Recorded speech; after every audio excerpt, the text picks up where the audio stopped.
सामने पेश करें।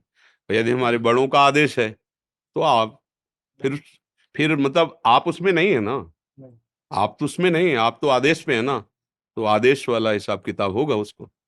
अगर बड़ा आदेश करता, मान लो आप सैनिक हैं, अब वहां विचार करने के लिए आपके लिए कोई गुंजाइश नहीं रखी गई, क्योंकि विचार वाले पद अलग हैं। आपको तो केवल यंत्रवत करना है ना? तो जैसे अब आप किसी चोर को या किसी ऐसे अधर्म आचरण करने वाले को पकड़ने जा रहे हैं, आप उसकी पिटाई करते हैं, उसको बांध के लाते, ये आपकी पूजा है, करना ही चाहिए। अगर कोई इस तरह के अपराधियों को किसी भी प्रलोभन या भयवश उनको बचाव पक्ष में रखता है, अब ये अपराध चालू हो गया। या किसी धनी-मानी के द्वारा दिया गया धन आदि और निरपराध को दंड दिया जाए, ये अपराध है। अपराधी को दंड देना, ये तो भगवान की पूजा होगी। उसको पवित्र, जैसे डॉक्टर के पास जाए, बहुत बड़ा फोड़ा है, तो सोचे नहीं जी इसको कष्ट नहीं, वो मर जाएगा। ऑपरेशन करो, करना ज़रूरी है। ऐसे ही ऑपरेशन है। तुम जो पाप कर्म में अपनी मति लगाए हुए हो, अब तुम्हें पवित्र करने के लिए विधान किया जा रहा है। देख तेरे कर्म का, आचरण का ये फल है तेरा, और आगे बढ़। इसके बाद आगे भी भोग जाकर, उसका सुधार हो, नहीं तो दंड भोग।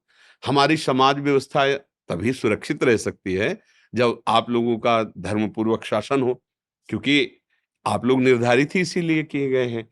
अगर आप ये सोचेंगे कि अब हम तो सब में भगवान को देखकर हाथ जोड़े, सब तो फिर धर्माचरण अलग-अलग पूजा है, यही बात समझनी सत्संग के द्वारा। आपकी यही पूजा है, यदि दूसरे जो धार्मिक जन हैं, असहाय जन हैं, ठीक से चलते हैं, उनको कोई धन, बल अपने किसी उससे सता रहा है, तो उस पर शासन करना और आवश्यकता पड़ने पर अधिकारियों के विशेष आदेश पर जो पूजा है, पूजा है उसमें फिर भगवान क्या करे? द्रोणाचार्य बड़े-बड़े पूज्य जन खड़े, काट इनका, क्योंकि अधर्म पक्ष में खड़े हैं। पूजा हो रही है अर्जुन की, बाण से काट रहे, पूजा हो, यज्ञ हो रही है, आहुतियां डाली जा रही है। बिल्कुल, बस बात है कि हम गलत नहीं होने चाहिए।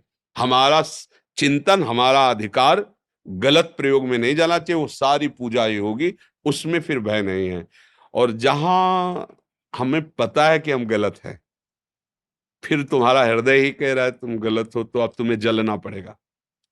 तुम्हें बार-बार वही बात ध्यान आएगी, मैंने ऐसा क्यों किया? और हृदय आपको क्षमा नहीं करेगा, आपका हृदय, और वो आपको क्लेशित करता रहेगा। भाई इस जगह डरना चाहिए कि जहाँ आपका हृदय आपको क्षमा न कर सके, वो काम मत करना, तो आप देखो आनंदित रहोगे।